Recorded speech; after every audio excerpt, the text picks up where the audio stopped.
Before you guys just walked in here, I was listening to some jazz in there. I had some, you know, some sporadic jazz going while I was in here looking for some music.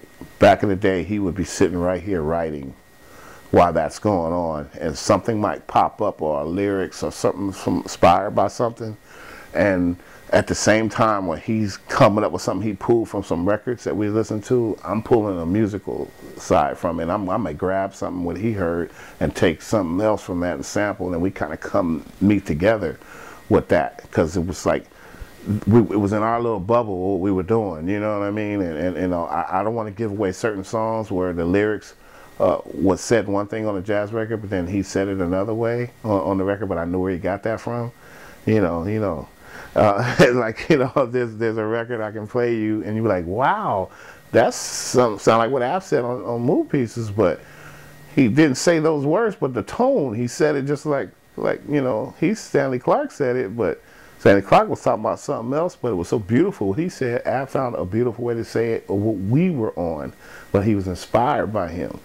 You know what I mean? And that's what I mean. It wasn't like he was rapping somewhere. I emailed him a beat and he's rapping somewhere else, and I'm here, and then he just liked the track when I emailed him, and then we put it out. Today, music is done like that with people.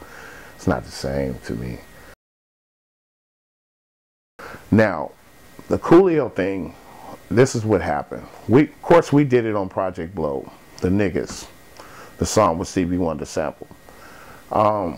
There's an artist, a female artist. Coolio started his own label. I don't know if he was trying to put his own label together. He started grabbing underground artists out of the LA, different artists, but he grabbed a female that was down with us. And she played him Project Blowed. And he heard the song. And the big guy, I guess LV or whatever, who was singing this part, I believe he was pushing for, like, man, we need to do this, I think. I don't know which one of them pushed for it, but between the two of them, they said, we need to do that. That ain't going nowhere. That's underground. We need to do this because we the ones with the record deal, the real shit. So they paid for the sample with Stevie. They paid for the sample and did it the right way.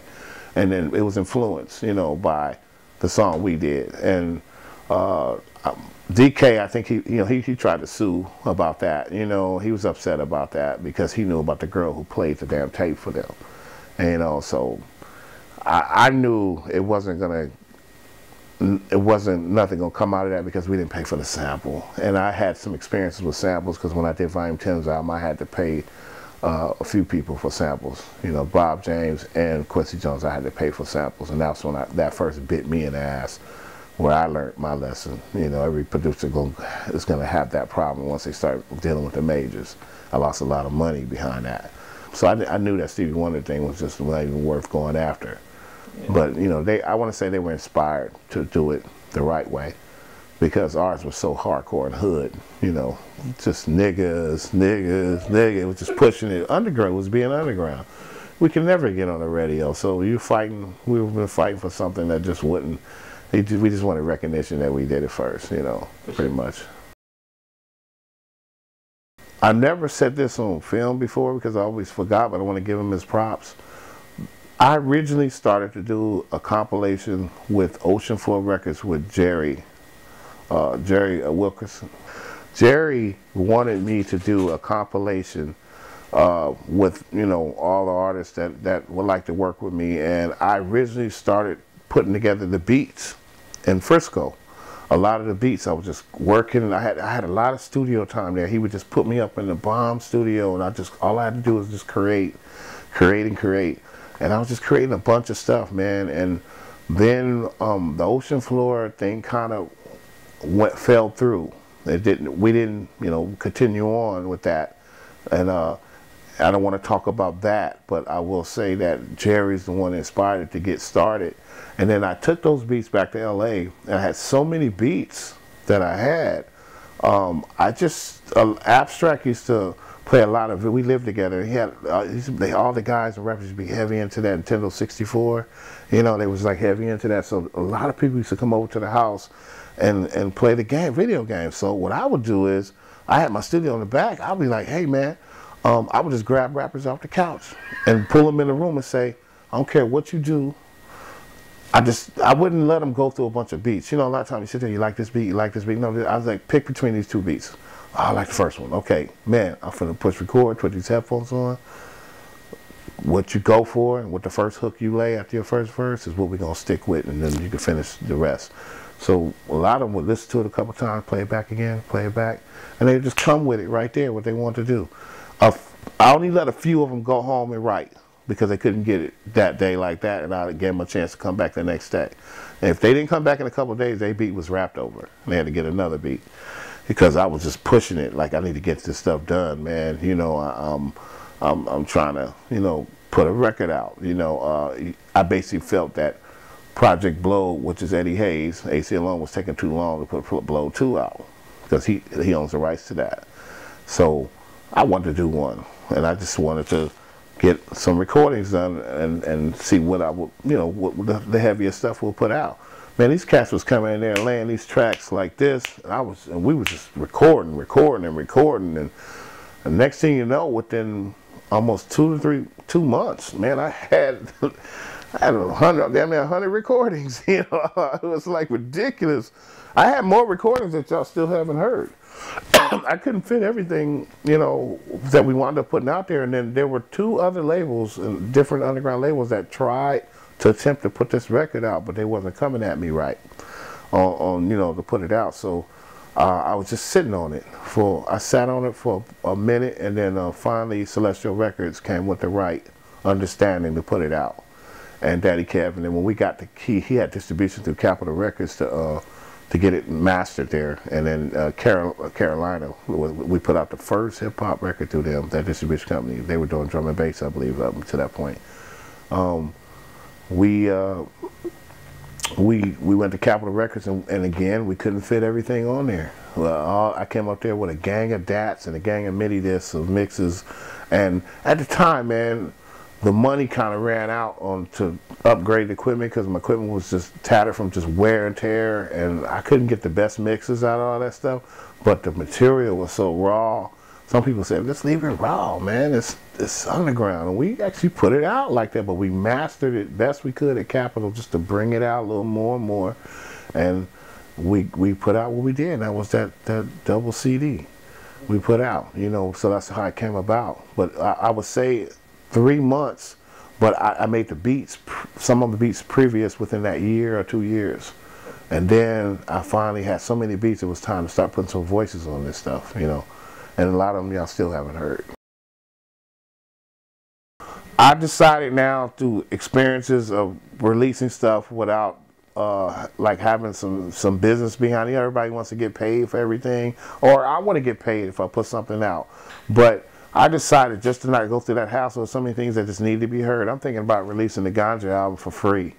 Just put it out, you know, just because it'd be too much, just, you know, just too much between me, him, and other people and everybody affiliated. I think I should just leak that thing out for free so nobody's making any money, but the world can hear what we did. I think that would be good for hip hop. There's some things that just need to be heard, and what that money has nothing to do with. Because if I feel everybody's going to fight over rights and money and publishing and all that, then it's going to get stuck in the vaults like a lot of other things I have.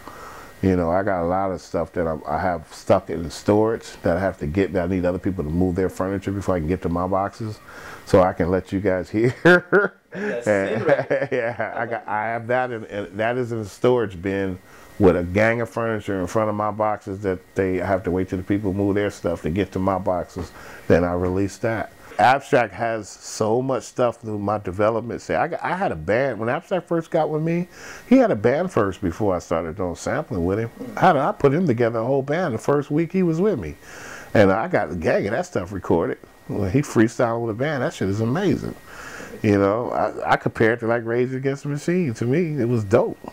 But nobody's heard that. But a few people, a few times I put it on while everybody's sitting around smoking a blunt, you know, and heard, what the hell was that? That's Abstract. But that stuff is all put in storage for what now, 15 years, something like that. You know, I got to get all those DATs out. I got hundreds of DATs of unreleased stuff that we just, for some reason, just didn't press up or nothing, or didn't You know, you can only put so much out at a time. But now is the time to start pulling some of that stuff out, put it on Pro Tools and edit and do things, and then put it out and let people hear, you know. Right now, I'm actually just putting my studio back together, as you see right here. Take a glance at it. Pulling all my stuff out of storage. I had basically went through different living situations and divorces and stuff like that dealing with my life, and I guess I put it out there. Basically, I became a diabetic. I have diabetes, and I had to get a day job because I needed insurance. HIP Underground wasn't paying for no insurance for me to take care of me. So I'm an aircraft fueler at LAX. I've been for the last 3 years now. It's a damn good job. You know, I'm blessed to get that. And but I still do my music, and I am going to be working on an album with Abstract with a lot of other his friends. You know, that he's made over the years, people that he loves, and friends of mine too. And I'm his original producer. You know what I'm saying? That he, you know, I'm involved, heavily involved with it. I am putting out an instrumental record because I've been making a lot of stuff just vibing myself and doing stuff out there I want people to hear. I'm just trying to figure out what stuff I want to use, you know, taking my time without any pressure or deadlines. There are a few artists that call me and want to get down. Grouch gave me a call right before Christmas. It's like, man, we need to get down again, you know. So there's a lot of people, you know. I've done stuff with a few of the legends that haven't came out. A few things have come out, but there's a lot of them that haven't come out yet. I've done stuff with there's a few artists right now that you guys know. Micah 9 wants us to do an album. Okay, but we just have to find a time because like Ab, him and Micah always on tour. So me, dude, that I work, we have to come on my days off, you know, and just get down to it. But there's a way overdue Micah 9 album that me and him was supposed to do. There was some lost demo tapes at one time me and him did for BMI. And I've just recently found one of them on the internet. Somebody was playing. I don't know how they got a hold of it because we had a cassette. That's all we had. And then BMI moved and took the reels and all the DATs and stuff, and we didn't know where they moved the studio to. To this day, we don't know where all that stuff is. So all we had was like this cassette. So Michael might have made a copy of his cassette for a few people that somehow somebody one little bit wound up on the internet. And tripped me out because I don't have any of that stuff. I do have the discs of the instrumental beats, but his vocals are lost. You know, and Micah, once he lays something, that's it. When he comes back to lay it on again, it's going to be something else because his mind just goes, what's going to happen that day? You catch it.